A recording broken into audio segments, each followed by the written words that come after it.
갈라디아서 1장 1절에서 5절입니다. 사람들에게서 난 것도 아니요 사람으로 말미암은 것도 아니요 오직 예수 그리스도와 그를 죽은 자 가운데서 살리신 하나님 아버지로 말미암아 사도된 바울은 함께 있는 모든 형제와 더불어 갈라디아 여러 교회들에게 우리 하나님 아버지와 주 예수 그리스도로부터 은혜와 평강이 있기를 원하노라. 그리스도께서 하나님 곧 우리 아버지의 뜻을 따라 이 악한 세대에서 우리를 건지시려고 우리 죄를 계속하기 위하여 자기 몸을 주셨으니 영광이 그에게 세세토록 있을지어다. 아멘. 첫 시간인 만큼 오늘 주제는 갈라디아 교회의 설립과 사역, 그리고 갈라디아서의 구성을 중심으로 서론입니다. 첫째, 갈라디아 교회의 설립과 사역입니다. 사도행전 16장과 18장 잠깐 나왔는데 바울이 성령의 인도로 아시아 전도를 중단합니다. 하나님께서 막아요. 마케도니아로 옮기십니다. 그래서 그 유럽 전도를 위해 마케도니아로 이동하던 중 갈라디아에 잠깐 들립니다. 그래서 거기서 복음을 전하면서 교회가 시작되었다고 사료가 되며 2차 전도 중 다시 들려서 제자들을 굳건하게 하는 그런 모습을 볼 수가 있습니다. 사도행전 16장 6절과 18장 23절을 참고하시면 좋겠습니다. 두 번째, 바울의 타 서신에 비해 교회 설립과 사역에 관한 상세한 내용은 없습니다. 그러나 그 갈라디아서 내용을 통해 바울과 교인들과의 첫 관계가 얼마나 아름다웠는가를 확인할 수는 있습니다. 자, 갈라디아 4장 13절에서 15절. 내가 처음에 육체의 약함으로 말미암아 너희에게 복음을 전한 것을 너희가 아는 바라. 너희를 시험하는 것이 내 육체에 있으되 이것을 너희가 업신여기지도 아니하며 버리지도 아니하고 오직 나를 하나님의 천사와 같이 또는 그리스도 예수와 같이 영접하였도다. 너희의 복이 지금 어디 있느냐? 내가 너희에게 증언하노니 너희가 할 수만 있었더라면 너희의 눈이라도 빼어 나에게 주었으리라. 아멘. 바울이 갈라디아 교인들을 처음 만났을 때 육체가 심히 약한 상태였다, 이렇게 고백합니다. 어쩌면 너무 약해서 갈라디아에서 좀 쉬려고 들어갔을 수도 있죠. 복음 전도자의 육체적 약함은 전도의 시험거리가 될 수도 있는 요인입니다. 특히 바울을 대적하는 자들에게는 아주 공격거리가 되는 거죠. 그런데 갈라디아 교인들은 바울을 내치거나 바울의 약함을 업신여기지 않았다고 그랬습니다. 오히려 갈라디아 교인들은 바울을 천사와 같이, 예수 그리스도와 같이 그를 영접했다고 그렇게 기록하고 있습니다. 실례로 갈라디아 교인들은 바울을 얼마나 사랑했는지 자신들의 눈이라도 빼어주려고 했다고 그렇게 기록되어 있습니다. 그럼 보통 사랑하는 관계가 아니죠.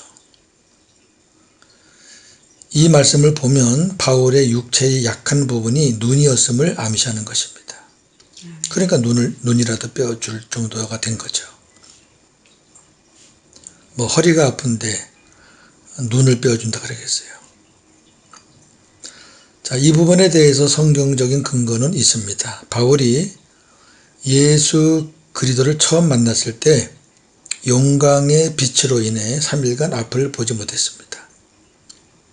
하나님은 3일 후 율법의 비늘을 벗겨주셨는데 그 비늘이 벗겨진 바울의 눈에 예수 그리스도를 만난 흔적을 평생 허락하신 것으로 추정됩니다.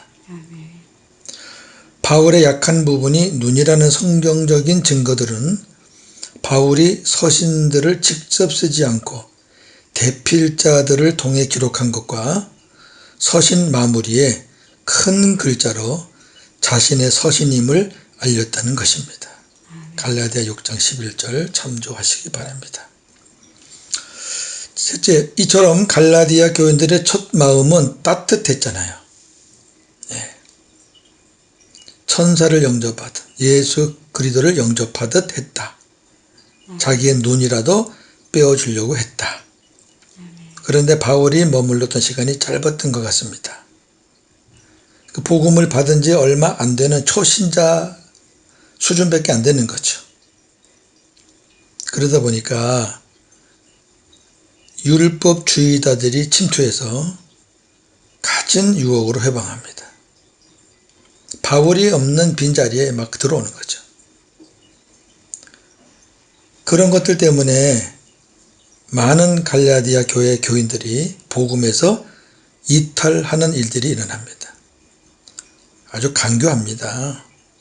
율법주의자들. 그래서 바울은 이 본 서신을 통해 율법주의자들과 교인들을 강도 높게 책망합니다. 아주 무섭게 책망한 책이 갈라디아서입니다. 갈라디아서의 구성을 보면 기록자는 사도 바울, 기록 연대는 AD 55년에서 58년경. 자, 기록 목적을 잘 보시면 율법주의자들의 유혹으로 인해 교인들의 복음에서의 이탈을 방지하기 위해서입니다. 총 제목 주제는 이신득구, 이신칭의 혹은 이신득의라고도 합니다. 믿음으로 말미암아 구원을 받는다. 내용 분해 1장, 2장은 복음에 대해서, 3장, 4장은 율법과 복음에 대해서, 5장, 6장은 복음으로 사는 그리스도인의 자유에 대해서 기록하고 있습니다. 특징은 복음의 관점에서 율법과의 처절한 영적 싸움입니다. 아주 율법을요 굉장히 저주하고 바울이 아주 생명을 걸고 싸웁니다. 바울이 율법주의자였어요. 그렇기 때문에 율법을 너무 잘 알아요. 복음이 없는 율법 갖고는 안 된다는 건 너무 잘 알아요. 그래서 율법과 복음, 복음과 율법에 대해서 정확하게 분별하지 못하시는 분들에게는 너무너무 필요한 서신입니다. 갈라디아서의 요절입니다. 1장 11절 12절. 하나님 앞에서 아무도 율법으로 말미암아 의롭게 되지 못할 것이 분명하니 이는 의인은 믿음으로 살리라 하였음이라. 율법은 믿음에서 난 것이 아니니 율법을 행하는 자는 그 가운데서 살리라 하였느니라. 아멘. 잘 보세요. 11절은 의인은 믿음으로 살아야 되고 율법주의자들은 율법을 행하며 살아야 된다는 거죠. 가는 길이 달라요. 명확하게 이렇게 선언하고 있습니다. 자, 오늘 본문 1절 5절 강의합니다. 자, 1절 바울은 갈라디아서를 다른 서신들처럼 안부와 축복으로 시작하지 않습니다. 좀 특이해요. 뭘로 시작하냐면 자신의 사도권으로 시작하고 있습니다. 이는 갈라디아 교회에서 바울의 사도권이 공격을 당하고 있었기 때문입니다. 바울의 사도권은 복음을 전함에 있어서 매우 중요하기 때문에 변호하지 않을 수 없었습니다. 왜냐하면 바울의 사도권이 인정이 안 되면 복음도 인정을 못 받기 때문에 그래요.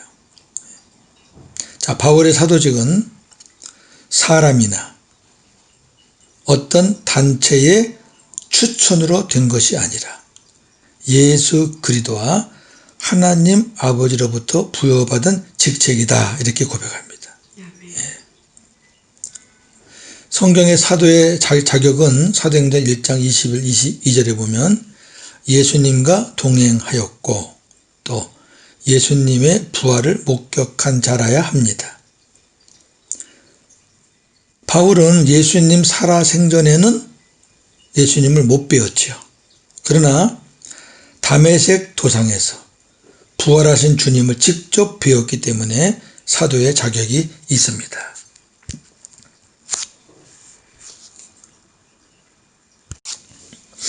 사도행전 9장 1절에서 9절, 고린도전서 15장 3절에서 8절 참조하시기 바랍니다. 2절 3절, 함께 있는 모든 형제와 더불어 갈라디아 여러 교회들에게 그랬습니다. 갈라디아의 여러 교회들, 그 갈라디아 지방, 그 지역을 말하죠. 그 지역에 있는 교회들인데 사도행전에 나오는 교회들입니다. 비시디아, 안디옥, 이고니온, 루스드라, 더베, 이 지역이 갈라디아 지역입니다. 이런 교회들에게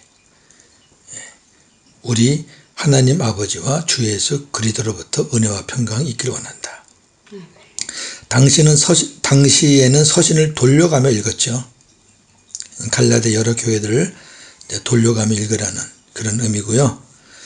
자, 교회는 다시 강조합니다. 건물이 아닌 예수 그리스도를 머리로 하는 성도, 그리고 그러한 성도들의 모임을 의미합니다.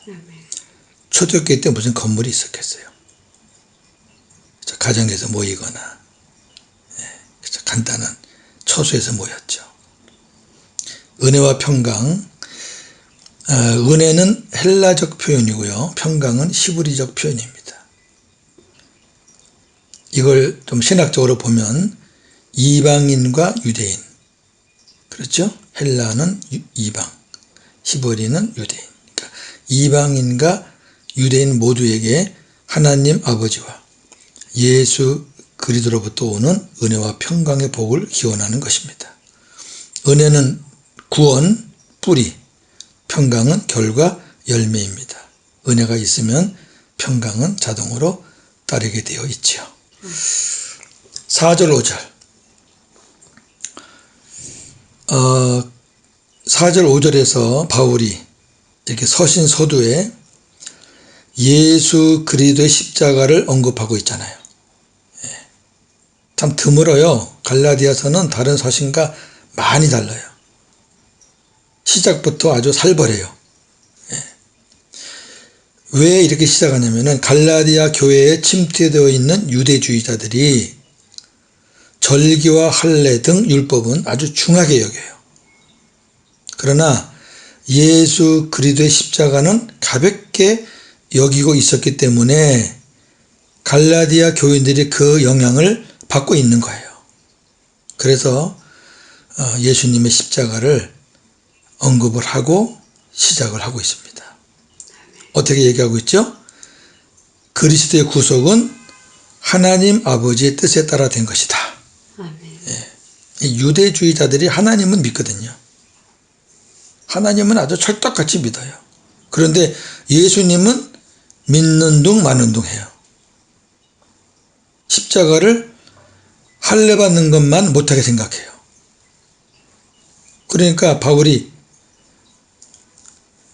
예수 그리스도가 구속을 하신 것은 너희들이 믿는 하나님 아버지의 뜻에 따라 된 거다. 그렇게 강조하는 거죠. 그리고 또 하나, 그리스도의 속죄는 우리 모두 인류를 악한 세대에서 건지시기 위해 자신을 제물로 드리신 것이다. 우리 모두가 다 그 예수님에 의해서 죄사함을 받은 것이다. 그러니 구원받은 우리는 감사와 영광을 하나님 아버지께 영원토록 돌릴 수밖에 없습니다. 이렇게 5절을 마칩니다. 자, 정리합니다. 오늘 갈라디아서 첫 강의입니다. 갈라디아서는 율법과 복음에 대해 명확히 정리해주는 서신입니다. 율법과 복음에 대한 정리가 안 되어서 율법에 치우쳐 있거나 율법과 복음의 양다리를 걸치고 있거나 또 너무 복음에 치우쳐서 율법을 무시하거나 해서는 안 됩니다. 아직 복음과 율법을 명확하게 분별하지 못하시는 분들은 이 갈라디아서 강해를 귀담아 들으시면 좋겠습니다. 하나님의 뜻에 따라 예수 그리스도의 속죄로 구속을 받아 성도가 된 것에 대한 감격이 있습니까? 그렇다면 하나님께 영광 돌리며 하루를 시작하시기 바랍니다. 오늘도 복음으로 승리하시는 저와 여러분 되기를 주님의 이름으로 축원합니다. 아멘. 하나님, 오늘 갈라디아서 첫 강해를 나눴습니다. 율법과 복음에 대한 정확한 정리를 해주는 서신이기에 너무너무 감사합니다. 아직도 율법과 복음이 정리가 안 돼서 분별이 안 돼서 율법으로 살면서 자기가 복음으로 사는 것으로 착각하고 복음은 깨달았음에도 옛날식으로 율법으로 그대로 살고 있고 혹은 복음을 깨달았으니 율법은 그리 중요하지 않다고 생각하는 경우도 있고 그렇습니다. 우리가 1장에서 4장까지 통해서 율법과 복음이 무엇인지 정확하게 정리하고 5장, 6장에 가서는 복음의 자유로 사는 것이 어떻게 사는 것인지 우리가 바르게 잘 정리되어 하나님 앞에 영광 돌리는 그런 강해가 되기를 소원합니다. 종은 부족합니다. 하나님이 함께해 주시지 않으면, 하나님이 도와주시지 않으면, 하나님이 깨달음을 주시지 않으면 아무것도 할 수 없는 종입니다. 시작하였사오니 끝날 때까지 하나님께 모든 것을 맡깁니다. 불쌍히 여기시고 도와주시옵소서. 오늘도 복음으로 승리하는 모두가 다 되어지기를 소망하며 예수님의 이름으로 기도하옵나이다. 아멘.